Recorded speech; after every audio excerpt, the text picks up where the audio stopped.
पटेल के जो चेहरे उतर रहे हैं वो ऐसे नामी चेहरे नहीं हैं, ऐसे नाम नहीं हैं जिनके नाम पर जो जनता है, आवाम है, वो वोट कर सके। इसीलिए पल्लवी पटेल ने जिस तरह से तेज़ी दिखाते हुए तमाम तरह से चीज़ों को अंजाम दिया है, वो ये बताता है कि उनका जो पूरे का पूरा पॉलिटिक्स करने का तरीका है वो नौसिखियों की तरह नज़र आता है, अनुभवहीनता का एक प्रमाण नज़र आता है। क्योंकि साथ जो गठबंधन हुआ है दरअसल ये बेमेल का गठबंधन है और वो सारी चीज़ें अब जो है आपको स्पष्ट रूप से नज़र भी आ रही हैं।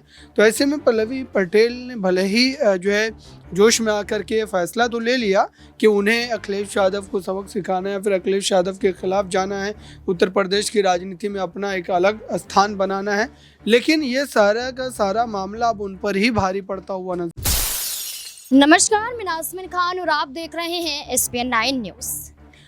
उत्तर प्रदेश से अपना दल कमेरावादी प्रमुख पल्लवी पटेल की मुश्किलें एक बार फिर से बढ़ चुकी हैं। पल्लवी पटेल जो यहां पर चुनाव चिन्ह लेने के लिए चुनाव आयोग पहुंचती हैं, लेकिन वहां पर चुनाव चिन्ह पल्लवी पटेल को मिल नहीं पाता है, जिसके बाद इलाहाबाद हाई कोर्ट का रुख करती हुई पल्लवी पटेल नजर आती हैं, लेकिन उनकी याचिका वहां से भी खारिज कर दी जाती है। लेकिन पल्लवी पटेल द्वारा लगातार प्रत्याशियों की लिस्ट जारी की जा रही है।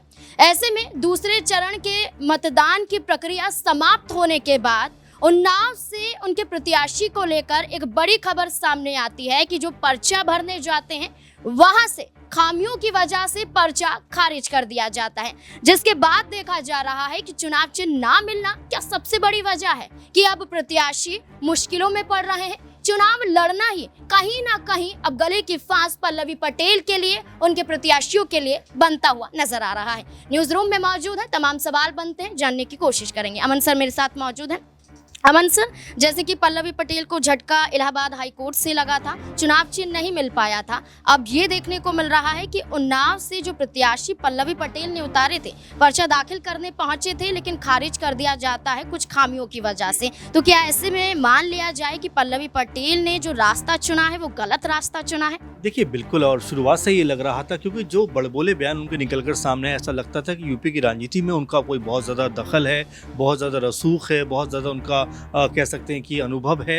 इन सब चीज़ों को देखते हुए लगता था कि हो सकता है कि पल्लवी पटेल जिस तरह सपा से अलग हुई और एक अलग गठबंधन बनाने की बात की, कोई बड़ा इम्पैक्ट छोड़ते हुए नजर आया। लेकिन देखिए ओवैसी के साथ में उनका जो है जो गठबंधन है वो ख़त्म हो जाता है एक तरीके से, और यहाँ पर जो उनके कह सकते हैं कि निर्दलीय उम्मीदवार ही माने जाएंगे, जब वो पर्चा भरते हैं तो उनका पर्चा भी खारिज होता हुआ नजर आता है। तो देखिए हर चीज़ की पहले से प्लानिंग की होनी जरूरी होती है। तुरंत अगर आप प्लानिंग करेंगे, तुरंत आप चीज़ों पर जाएंगे, तो जाहिर बात है कि आपको तमाम दिक्कतों का सामना करना पड़ेगा, न सिर्फ उन्नाव में बल्कि तमाम जगह पर। हम देख सकते हैं कि पल्लवी पटेल के जो चेहरे उतर रहे हैं वो ऐसे नामी चेहरे नहीं हैं, ऐसे नाम नहीं हैं जिनके नाम पर जो जनता है, आवाम है, वो वोट कर सके। इसीलिए पल्लवी पटेल ने जिस तरह से तेज़ी दिखाते हुए तमाम तरह से चीज़ों को अंजाम दिया है, वो ये बताता है कि उनका जो पूरे का पूरा पॉलिटिक्स करने का तरीका है वो नौसिखियों की तरह नजर आता है, अनुभवहीनता का एक प्रमाण नजर आता है। क्योंकि आप देखें कि सपा के साथ अगर वो होती तो कम से कम 2 से सीटों पर तो चुनाव लड़ती हुई नजर आती है, और उसमें से अगर एक सीट भी वो जीत जाती तो आप देखिए लोकसभा में उनकी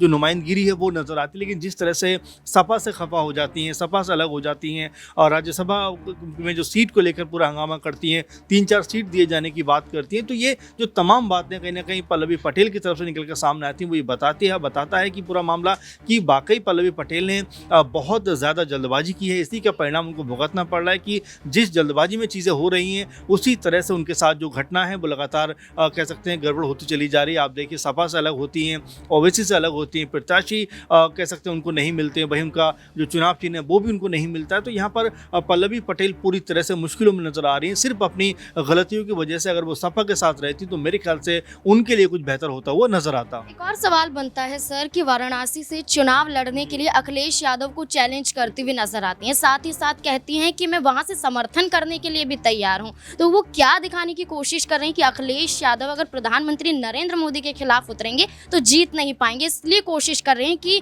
यहाँ पर चैलेंज दिया जाए ताकि अखिलेश यादव कहीं ना कहीं पल्लवी पटेल के खिलाफ कुछ बोलते हुए नजर आए। देखिए बिल्कुल, जिस तरह से ये पूरे का पूरा मामला निकल कर सामने आता है, जाहिर बात है कि कहीं ना कहीं जो पल्लवी पटेल हैं वो बीजेपी की तरफ अपना नर्म रुख भी दिखा रही हैं, साथ में ये भी बताना चाहती हैं कहती हैं कि पीएम को हराना किसी के बस की बात नहीं है, मोदी को हराना किसी के बस की बात नहीं है। और यही बात है कि अखिलेश यादव को लगातार वो चैलेंज दे रही है कि अगर आप में हिम्मत है तो जाकर जो है बनारस से जाकर चुनाव लड़िए, उनके खिलाफ चुनाव लड़िए और वहाँ पर जीत के दिखाए, तब मैं मानूँ। और ये भी कहती है कि मेरा समर्थन भी आपको रहेगा, जैसे कि उनके पास कोई बहुत बड़ा वोट बैंक है, बहुत बड़ा उनका जनाधार है। तो ये जो सब बातें हैं कहीं ना कहीं उनका जो कह सकते हैं राजनीति में जिस तरह से बात रखने का ढंग है वो काफ़ी ज़्यादा कह सकते हैं कि हल्का नजर आता है। और यही बात है कि पल्लवी पटेल को भी राजनीति के बहुत सारे रंग देखने हैं, सीखने हैं। अगर वहीं उनकी बहन की बात की जाए अनुप्रिया पटेल की, जिस तरह से उन्होंने अपनी पार्टी को मजबूत किया, देखिए 2014 में भी 2 सीट उनको मिलती हैं, चुनाव लड़ती हैं, दोनों जीतती हैं। 19 में भी चुनाव लड़ती हैं, 2 सीट पर चुनाव दोनों जीतती हैं। इसके अलावा 24 में भी 2 सीटें उनको मिलती हैं। देखिए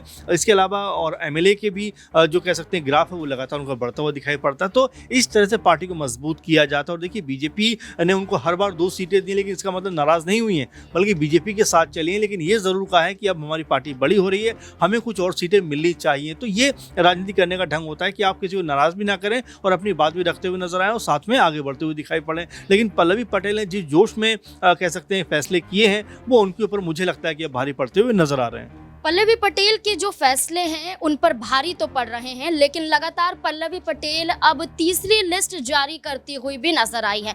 बहन अनुप्रिया पटेल, जिनका कहीं ना कहीं से मिर्जापुर की बात करें तो चुनाव लड़ना तय माना जा रहा है। अभी तक औपचारिक रूप से घोषणा नहीं की गई है, लेकिन तय है कि अनुप्रिया पटेल मिर्जापुर से ही चुनाव लड़ती हुई नजर आएंगी। अब पल्लवी पटेल द्वारा जो पीडीएम के तहत तीसरी लिस्ट जारी की गई है उसमें मिर्जापुर से भी पल्लवी पटेल ने प्रत्याशी को उतार दिया है, यानी कि अपनी बहन के ही खिलाफ अपने प्रत्याशी को उतारती हुई नजर आई है पल्लवी पटेल। अक्षय मेरे साथ मौजूद है, अक्षय से जानने की कोशिश करेंगे। अक्षय, अभी तक चर्चाएं चल रही थी कि क्या खुद ही पल्लवी पटेल वहां से चुनाव लड़ती हुई नजर आएंगी, क्या अपनी बहन को टक्कर देंगी, लेकिन हाल ही की बात करें तो तीसरी लिस्ट जारी हुई है।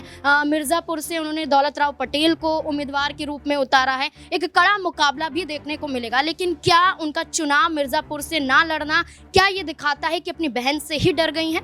देखिए बिल्कुल क्योंकि जिस तरीके से मिर्ज़ापुर से यहाँ अनुप्रिया पटेल चुनावी मैदान में एक बार फिर से है एनडीए गठबंधन की ओर से, और वहाँ पर अगर पल्लवी चुनावी मैदान में उतरती तो निश्चित तौर पर शायद पल्लवी के सामने आने से अनुप्रिया की जो राही हैं वो मुश्किल हो सकते थे। लेकिन हाल में जिस तरीके से हमें मैनपुरी को लेकर देखने को मिला, प्रणय यादव ने यह साफ किया था कि वो परिवार के किसी सदस्य के खिलाफ चुनाव नहीं लड़ेंगी, तो यहाँ पर वही चीज़ देखने को मिल रही है कि शायद पल्लवी अपनी बहन के सामने चुनाव पारिवारिक कारणों के चलते लड़ना ना चाहती हो। नहीं तो अगर वहाँ पर चुनावी मैदान में उतरती खासतौर पर मिर्ज़ापुर से तो निश्चित तौर पर चुनावी मैदान में उनकी चुनौतियां बढ़ा सकती थी, लेकिन अब ऐसा नहीं हुआ है। अब ये भी देखना यहाँ पर अहम रहेगा कि पीडीएम मोर्चे की ओर से मिर्जापुर से कौन यहाँ पर अनुप्रिया पटेल की मुश्किलें बढ़ाता है और पल्लवी आगे अपनी जो शेष सीटें बाकी है उनकी सूची में किस तरीके से उम्मीदवारों के नामों का ऐलान करती है, क्योंकि जहां उनकी माता का फूलपुर से चुनाव लड़ना लगभग तय माना जा रहा है। हालांकि लगभग तय ये भी लगातार ही कहा जा रहा है, कुछ अब तक औपचारिक सूची में उनका नाम शामिल नहीं हुआ है और हो सकता है यहाँ पर कि चौंका देने वाला फैसला लेकर पल्लवी वाकई में कुछ बड़ा कर दिखाए। देखिए, पल्लवी पटेल ने जो तीसरी लिस्ट जारी की है उसमें कौशाम्बी से प्रत्याशी को उतार दिया है, मिर्जापुर से उतार दिया है, प्रतापगढ़ से उतार दिया है, लेकिन एक सीट बच जाती है, वो है फूलपुर की। और फूलपुर को लेकर चर्चाएं चल रही थी, क्या खुद चुनाव लड़ेंगी या अपनी मां कृष्णा पटेल को चुनावी मैदान में उतारती हुई नजर आएंगी। अबरार मेरे साथ मौजूद है, जानने की कोशिश करेंगे कि आखिरकार किस पर मोहर यहाँ पर लगती हुई नजर आ सकती है।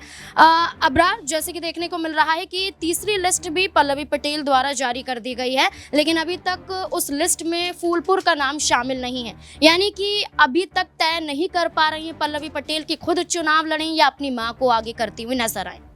देखिए, पल्लवी पटेल के पास कोई ऑप्शन ही नहीं है। मुझे लगता है कि वो इस पूरे मझधार में फंस चुके हैं, चूँकि उनके पास ना तो पार्टी का सिंबल है और ना ही उस तरीके से अब उनका संगठन जो है मजबूत है। तो मुझे लग रहा है कि असदुद्दीन ओवैसी के साथ जो गठबंधन हुआ है, दरअसल ये बेमेल का गठबंधन है और वो सारी चीज़ें अब जो है आपको स्पष्ट रूप से नज़र भी आ रही हैं। तो ऐसे में पल्लवी पटेल ने भले ही जो है जोश में आकर के फैसला तो ले लिया कि उन्हें अखिलेश यादव को सबक सिखाना है या फिर अखिलेश यादव के खिलाफ जाना है, उत्तर प्रदेश की राजनीति में अपना एक अलग स्थान बनाना है, लेकिन ये सारा का सारा मामला अब उन पर ही भारी पड़ता हुआ नजर आ रहा है। पल्लवी पटेल के लिए अब एक ही जो है यहाँ पर राजनीतिक जो है विकल्प बचा हुआ है कि वो किसी भी तरीके से अखिलेश यादव से माफ़ी तलाफी करके उनसे एक सीट कम से कम लेकर चुनाव में उतर जाए। और जहाँ तक प्रत्याशी के उतारे जाने की बात है। प्रत्याशी आप कहीं पर भी किसी भी सीट पर उतार दें, लेकिन जीत का समीकरण आपका क्या है और आपके साथ कितना है, ये दरअसल तय करता है कि आपके प्रत्याशी जीतेंगे कि नहीं। पल्लवी पटेल भले ही प्रत्याशियों को उतार रही हैं और कई जगहों पर तो प्रत्याशी खुद तैयार नहीं हो रहे हैं चुनाव लड़ने को, क्योंकि जो है इस समय खुद पटेल समाज जो है वो भाजपा की तरफ जो है कहीं ना कहीं जो मूव करता नजर आ रहा है। और ऐसे में जब तक आपके पास वोट बैंक नहीं है, जाहिर सी बात है कि प्रत्याशियों को उतारने का कोई मतलब नहीं। मुझे लगता है कि पल्लवी पटेल के लिए ये एक बड़ा राजनीतिक तौर पर देखा जाए तो क्रूशियल स्टेज है कि वो अब इससे कैसे उभर पाती हैं। और साथ ही जबकि दो चरण के मतदान हो चुके हैं और अब ऐसे में भी उनके साथ अगर राजनीतिक तौर पर ये परिस्थिति जो है बनी हुई है, तो जाहिर सी बात है कि वो आने वाले दिनों के लिए भी कहीं ना कहीं उनके लिए एक बड़े परेशानी का कारण बन सकता है। पल्लवी पटेल के पास एक ही रास्ता बच जाता है, एकमात्र रास्ता समाजवादी पार्टी के साथ मिलकर फिर से गठजोड़ में आए, चाहे एक ही सीट क्यों ना मिलती हुई दिखाई दे, क्योंकि वो एक सीट पर जीत दर्ज कर सकती हैं, लेकिन अकेले और असदुद्दीन ओवैसी के साथ मिलकर वो जीत वो तमाम सीटों पर भी दर्ज नहीं कर पाएंगी। इसका उदाहरण अभी से ही मिलता हुआ नजर आ रहा है, जैसे कि उनके प्रत्याशी का पर्चा खारिज कर देना, मिर्जापुर से खुद का ना उतरना, फूलपुर पर अभी तक सस्पेंस बरकरार रखना। इस मुद्दे को लेकर अब आपकी क्या राय बनती है कि पल्लवी पटेल को क्या कदम उठाना चाहिए? क्या है आपकी राय? कमेंट सेक्शन में जरूर बताएं। देखते रहे SPN9 न्यूज़। धन्यवाद।